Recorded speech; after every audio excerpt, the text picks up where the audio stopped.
Hi everyone, welcome back. We've got a brand new story to share with you. So let's begin.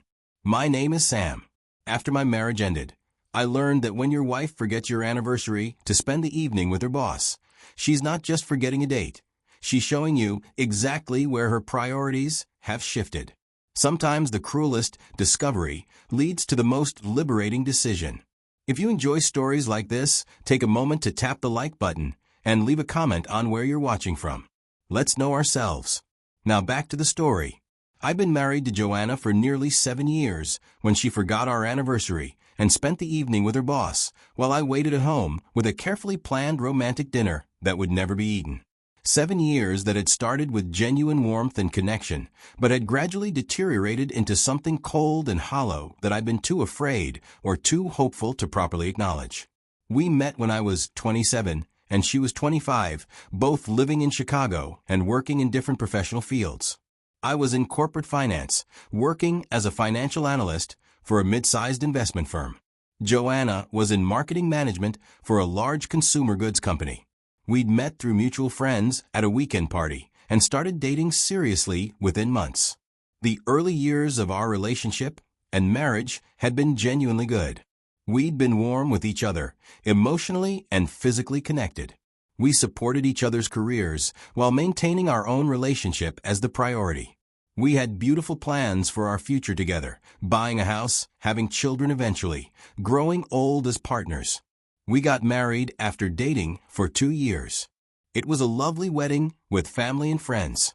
We had our honeymoon in Europe, came back and settled into married life in a 2-bedroom apartment near downtown Chicago, both advancing in our careers while building our lives together. The first few years of marriage sustained that warmth and connection, with regular date nights and active physical intimacy. We communicated openly about our lives and our plans without holding back. It was clear we were a team. Around our 5th year of marriage, subtle changes began to appear. There was nothing dramatic initially, just small changes that were easy to rationalize as everyday life stress or career demands. Joanna started working longer hours. She would leave early for the office and come home late in the evening. She would even bring work home on weekends, spending hours on her laptop instead of spending time together. She became increasingly focused on career advancement, even setting her sights on a director-level promotion that would mean a significant increase in responsibility and compensation. When we talked, she would constantly talk about positioning herself for that promotion, the project she needed to lead, and impressing the right people. I fully supported her ambitions, while recognizing that career advancement required dedication and sacrifice. I tried to be the supportive husband who didn't complain about the long hours or the job's work-focused nature. But to be honest, the career obsession cost us our relationship. The warmth between us cooled gradually. Physical intimacy became less frequent, then rare, and finally almost non-existent as the months went on. She'd claim exhaustion or stress, and would say she just needed to get through this project or that presentation before things could go back to normal. Newsflash, normal never came back. We'd started discussing having children during year 4 of our marriage. We both had said we wanted kids early on, before even getting married. We had long talks about the timing and how we'd balance careers with parenthood.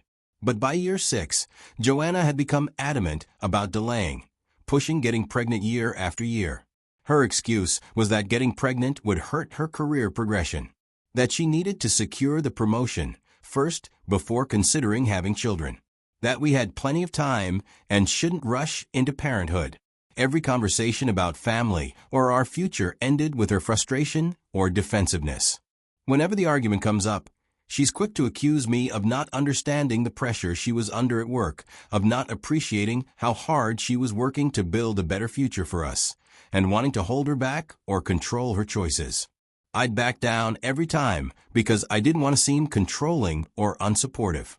I didn't want to be the husband who obstructed his wife's career ambitions for what I wanted. But privately, I was hurt.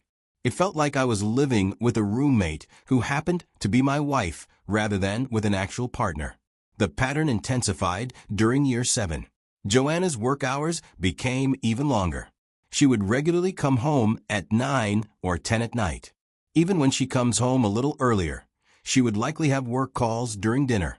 She would spend entire weekends preparing presentations or reviewing documents. Our conversations became purely logistical, coordinating schedules, discussing household responsibilities, brief exchanges about practical matters without any emotional depth or connection. I tried multiple times to indirectly talk to her about how disconnected we'd become. I would choose moments when she seemed relaxed and would express my feelings carefully and non-accusingly. One time, I started by saying I missed her, that we weren't prioritizing our marriage, and that I am concerned about the distance between us. Even with this much carefulness in picking my words, Joanna still accused me of wanting to dictate her life. She told me to either support her promotion goals or let her be. She saw my concern as criticism and control rather than genuine worry about our relationship. I'd back off, hurt and confused, wondering if I was being unreasonable, if expecting some attention and connection from my wife meant I was being controlling or needy. I thought about divorce frequently during this period. I would lie awake at night wondering if this was how the rest of my life would look, if I were supposed to just accept this emotional abandonment as the new normal of our marriage. But fear stopped me from acting on those thoughts. Fear of the financial implications, losing assets in a divorce settlement, paying spousal support, the cost of attorneys, and court proceedings. Fear of the emotional toll, the battles, the arguments, the process of legally dismantling a marriage. Fear of social consequences, judgment from family and friends, having to explain what went wrong, and the embarrassment of a failed marriage. So I stayed in the marriage, silently hoping and praying that things would miraculously improve. I console myself that once Joanna gets her promotion, the work stress will decrease, we will get through this challenging period, and we'll reconnect and rebuild what we've lost. As our 7th anniversary approached, I made a decision. One more attempt to reach her. This was supposed to be a romantic gesture to see if the woman I'd married was still accessible somewhere beneath the career-obsessed stranger she'd become. If this failed, I'd know definitively where we stood. I spent days planning the surprise, hired decorators to create a romantic atmosphere in our house, ordered her favorite foods from the restaurant where we'd had our first date, bought candles and flowers, created a playlist of songs that had been meaningful during our early relationship. The morning of our anniversary, I'd woken up hopeful.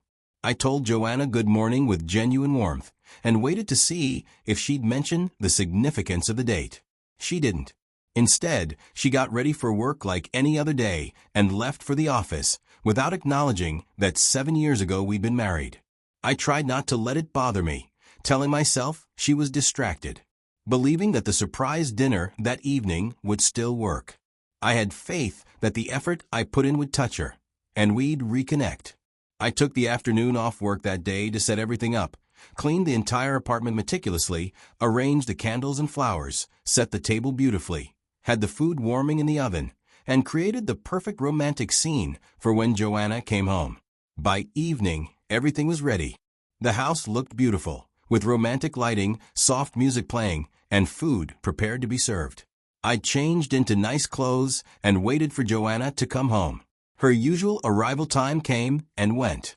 7 o'clock became 8. The food was getting cold. The candles were burning down. The romantic atmosphere was fading into something sad and desperate. I called her around 8:30. She answered, sounding distracted. She said she was working late with her boss on an urgent project, that she'd be home when she could, and I shouldn't wait up. I told her it was our anniversary, that I'd planned something special, and I was waiting for her. She sounded genuinely surprised, said she'd completely forgotten. She apologized briefly, saying she'd try to wrap up and get home as soon as possible.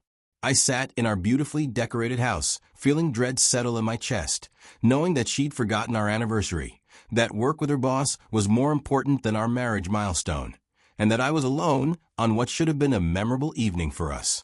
Hours passed, and I tried to maintain hope, but it crumbled steadily as time continued without Joanna appearing. She finally arrived home around 10:30 at night. The food was cold. The candles had burned out. The romantic atmosphere had dissolved into something pathetic. Joanna walked in and saw the decorated condo. The table was set for two, with the apparent effort I'd made. Her expression shifted to a mix of guilt and weariness. She apologized once again, said she'd forgotten our anniversary completely.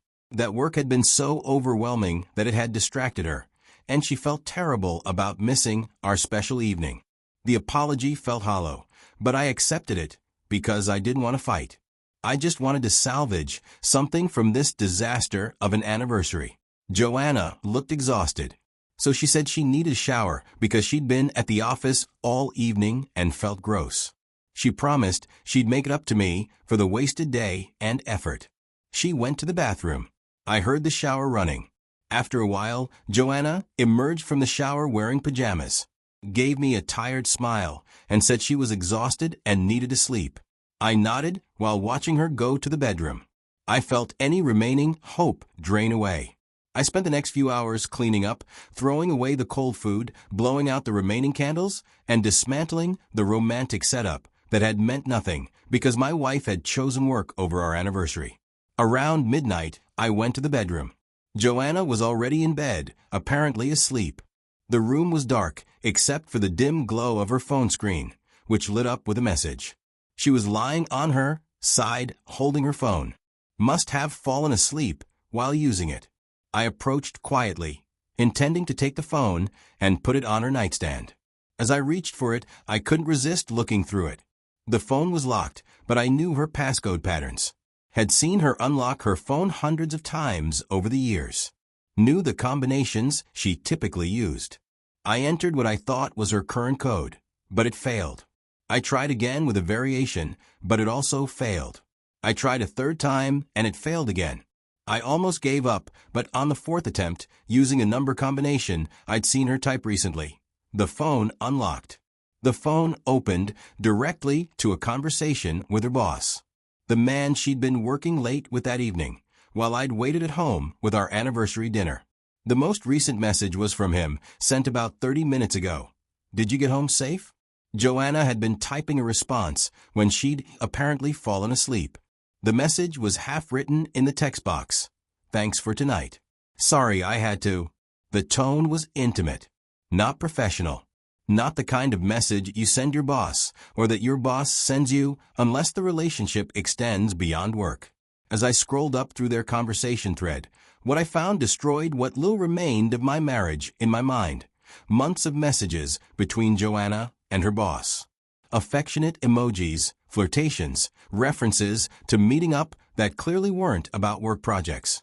Some messages had been deleted. I could see gaps in the conversation thread where Joanna had obviously tried to hide something. But enough survived to paint a clear picture. My wife was having an affair with her boss and had been for months, possibly longer.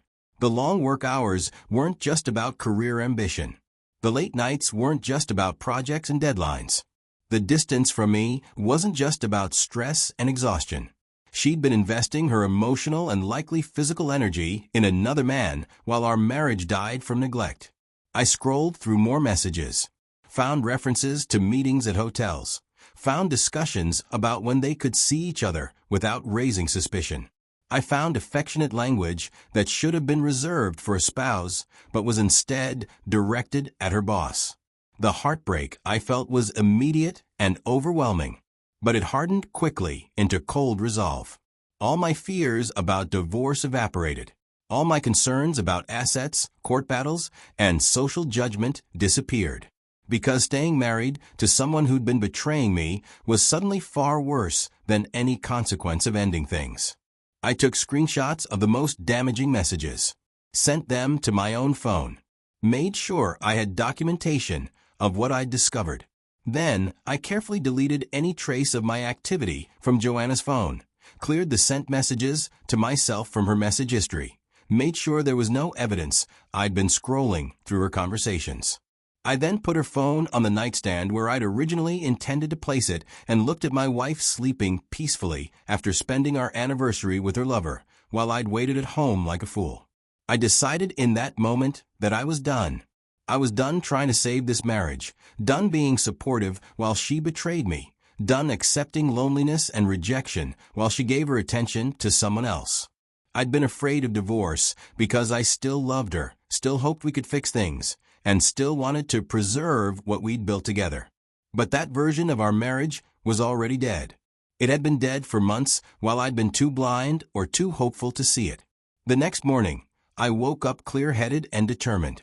Joanna was already gone, had left early for work without saying goodbye, left a note saying she was sorry about forgetting the anniversary and she'd make it up to me soon. The note felt like mockery, like she thought she could placate me with empty promises while continuing her affair. I went to work but spent the day researching divorce attorneys. Found one, a partner at a well-regarded family law firm in Chicago. I made an appointment for the following day to meet with her in person.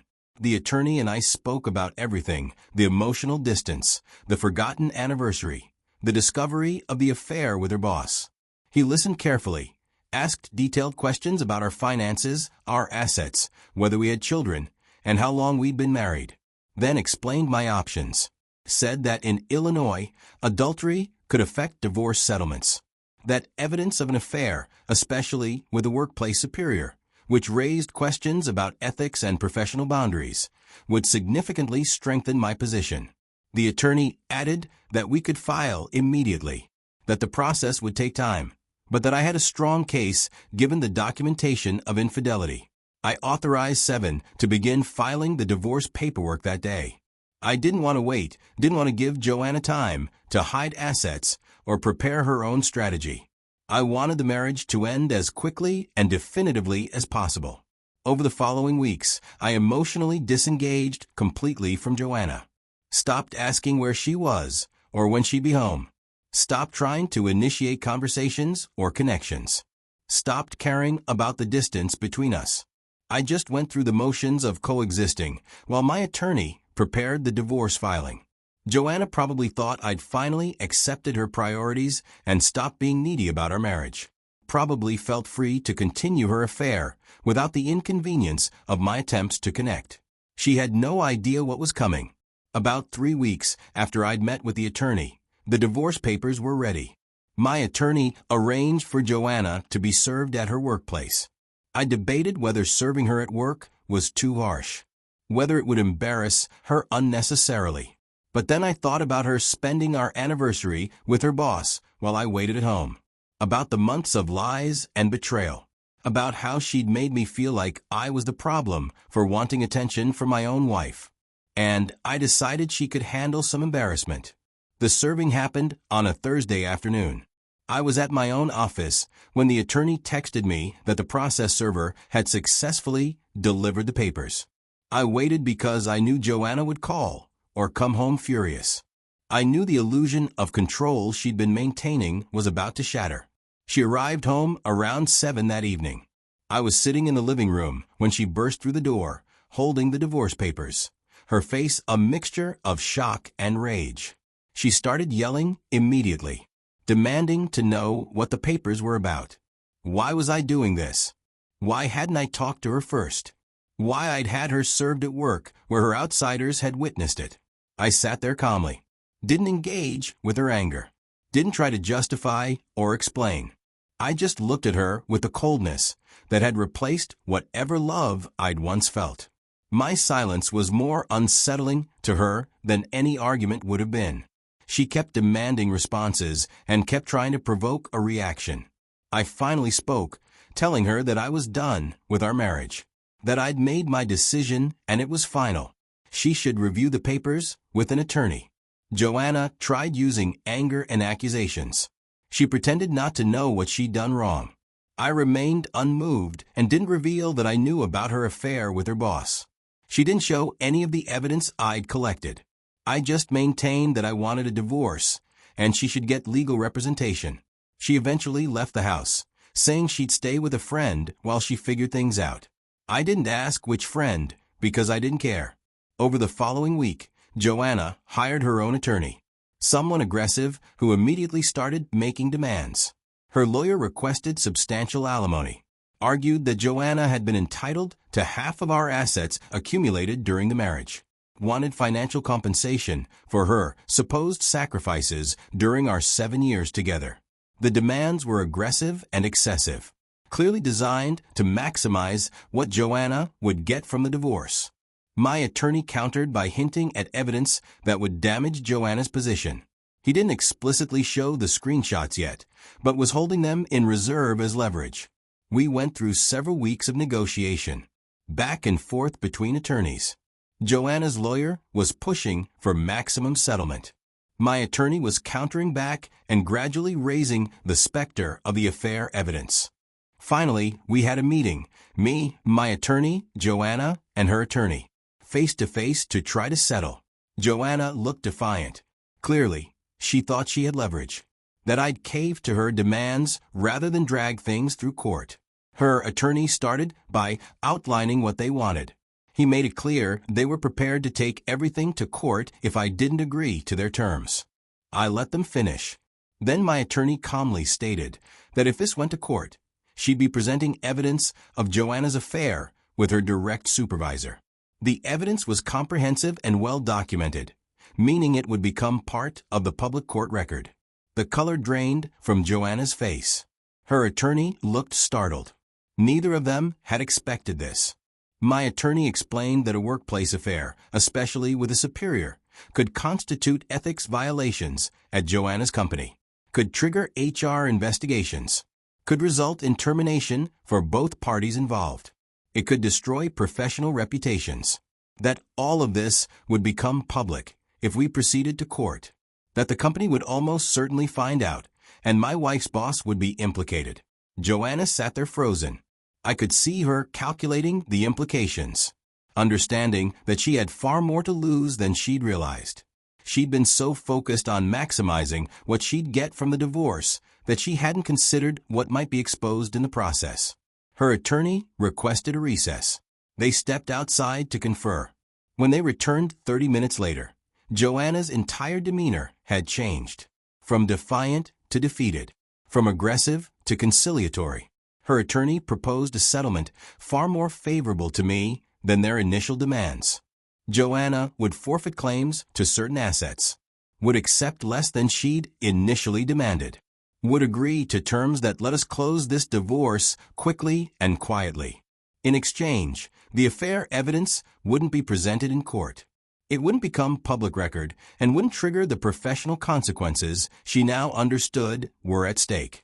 I agreed to the settlement, not because I felt generous, but because it gave me what I wanted, freedom from this marriage with my assets largely intact and without years of court battles. The divorce was finalized within 2 months after that meeting. We divided assets according to the settlement agreement. Joanna moved out of our apartment. We had no children to complicate the custody issue, no ongoing obligations beyond the legal dissolution. It was over. 7 years of marriage ended with signatures on legal documents and the division of possessions. Looking back now, about 18 months since I found those messages on Joanna's phone, I understand everything more clearly. I learned that gradual emotional withdrawal is relationship death happening in slow motion. That Joanna's increasing distance hadn't been about work stress or career focus. It had been about her emotional investment shifting to someone else while maintaining our marriage as security or convenience. I learned that the fear of divorce keeps people trapped in dead marriages. All my concerns about assets, court battles, and social judgment had kept me from acting when I should have. That the actual process, while difficult, wasn't nearly as catastrophic as I'd imagined. I learned that discovering infidelity can be liberating rather than just devastating. That finding evidence of Joanna's affair had freed me from guilt about ending things, had given me clarity that our marriage's problems weren't fixable because they were rooted in her betrayal rather than in everyday relationship challenges. I learned that evidence of workplace affairs provides powerful leverage. That Joanna's affair with her boss had given me negotiating power that protected my assets and expedited the divorce. That she'd valued avoiding professional consequences more than fighting for maximum settlement. Most importantly, I learned that self-respect requires action. that I'd spent too long accepting loneliness and rejection and emotional abandonment, that I should have left sooner rather than hoping things would improve while Joanna betrayed me. That level of betrayal wasn't salvageable. Didn't deserve the benefit of doubt or opportunities. What I had with Joanna, especially those final years, was something else entirely. One person is maintaining appearances while investing elsewhere. One person accepts loneliness while hoping things will improve. A marriage in name only, while the emotional foundation crumbled. The forgotten anniversary wasn't the cause of our divorce. It was the catalyst that led to the discovery of what had really been happening.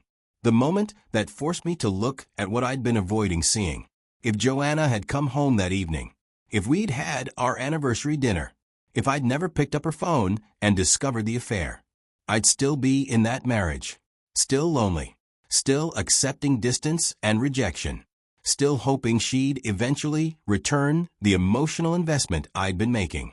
The forgotten anniversary and the discovery that followed were the harsh gifts that freed me from that trap. Joanna showed me exactly where her priorities had shifted. And in doing so, she gave me the clarity I needed to leave, because the alternative was to stay with someone who'd betrayed me while I'd remained faithful. That would have destroyed me eventually. It would have eroded my self-worth until I couldn't remember that I deserved better. That's my story. And I'd make the same choices again without hesitation, because self-respect isn't optional. And no marriage is worth losing yourself to maintain, especially not one where you're the only person still fighting to preserve it.